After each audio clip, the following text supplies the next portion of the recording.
বেশ কয়েকদিন থেকেই সামাজিক যোগাযোগ মাধ্যমে আওয়ামী লীগের রাজনীতি নিয়ে বেশ নতুন ধরনের খবর আসছে এবং সেই নতুন ধরনের খবর হচ্ছে আওয়ামী লীগের নতুন নেতৃত্ব আসছে। নতুন নেতৃত্বের ক্ষেত্রে আওয়ামী লীগে কারা দায়িত্ব নেবেন এই ব্যাপারে যখন আলোচনা হচ্ছে তখন ব্যাপারটা সত্য নাকি মিথ্যা সেই ব্যাপারটা আজকে নিশ্চিত করেছে বাংলাদেশের প্রথম সারির দৈনিক কালের কণ্ঠ। কালের কণ্ঠ এই ব্যাপারে একটা ইনভেস্টিগেশন প্রতিবেদন মতো করেছে। সেখানে যে আলোচনাটা করা হয়েছে সেটা নিয়ে আলোচনা করব। দর্শক এই ভিডিওতে থাকবেন পলিটিক্স টিভির নিয়মিত আয়োজনে।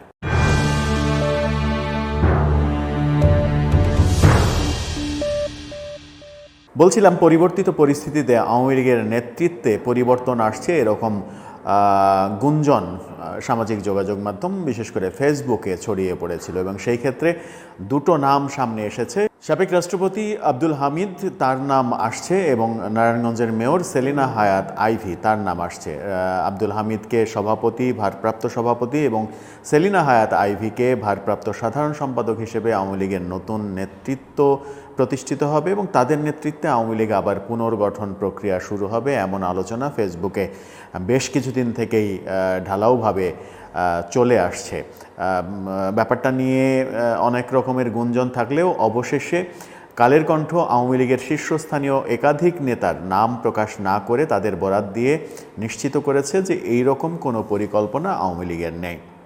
অর্থাৎ আওয়ামী লীগের এই মুহূর্তে নেতৃত্ব পরিবর্তনের কোনো পরিকল্পনা নেই। কিন্তু তাহলে আওয়ামী লীগ কীভাবে তাদের পুনর্গঠন প্রক্রিয়া শুরু করবে? আওয়ামী লীগের সভানেত্রী পালিয়ে গেছেন ভারতে, সাধারণ সম্পাদক ওবায়দুল কাদের শোনা যায় তিনিও দেশের বাইরে চলে গেছেন।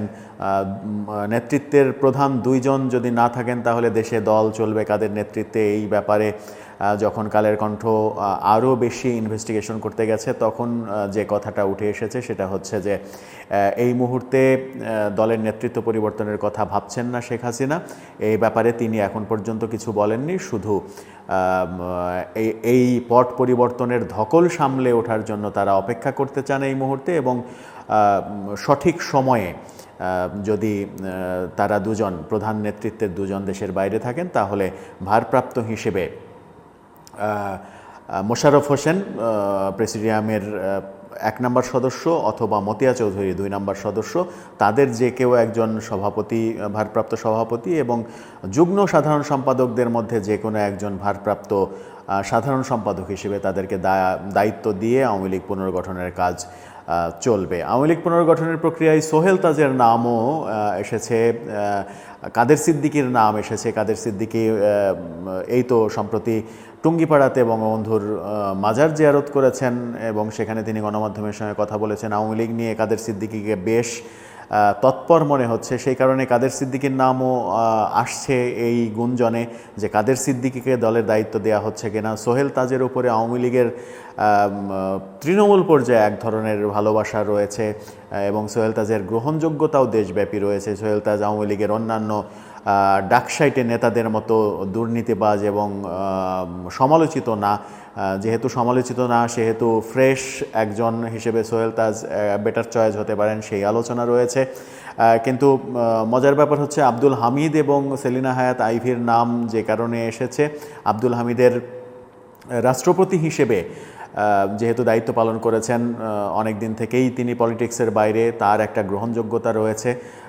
আওয়ামী লীগের অন্যান্য আওয়ামী লীগের সাধারণ সম্পাদক ওবায়দুল কাদের, স্বরাষ্ট্রমন্ত্রী আসাদুজ্জামান খান কামাল সহ যারা বিতর্কিত হয়েছেন তাদের মতো বিতর্কিত নন আব্দুল হামিদ, সেই কারণে তার নাম গুঞ্জনে এসেছে। এবং সেলিনা হায়াৎ আইভীর নাম আসার কারণ হচ্ছে নারায়ণগঞ্জের ত্রাস শামীম ওসমানের বিরুদ্ধে রাজনীতি করে সেখানে টিকে থাকা, মেয়র হওয়া, সেখানে নারায়ণগঞ্জের সাধারণ মানুষের এক ধরনের সাপোর্ট তার প্রতি রয়েছে। সেই কারণেই পট পরিবর্তনের পরেও সেলিনা হায়াৎ আইভীর দিকে খুব একটা বাঁকা আঙুল কেউ তোলেনি এখন পর্যন্ত। জানি না পরবর্তীতে কী হবে, সেই কারণেই হয়তো গুঞ্জনগুলো এসেছে। কিন্তু আওয়ামী লীগের শীর্ষস্থানীয় একাধিক নেতা বলেছেন যে এই মুহূর্তে শেখ হাসিনা নেতৃত্বে পরিবর্তনের কথা ভাবছেন না, তিনি অপেক্ষা করতে চাচ্ছেন এবং সময় সুযোগ হলে প্রেসিডিয়ামের 1 নম্বর কিংবা 2 নম্বর সদস্য আর যুগ্ম সাধারণ সম্পাদকের যে কোনো একজনকে দায়িত্ব দেয়া হতে পারে, সেটা সত্য নাকি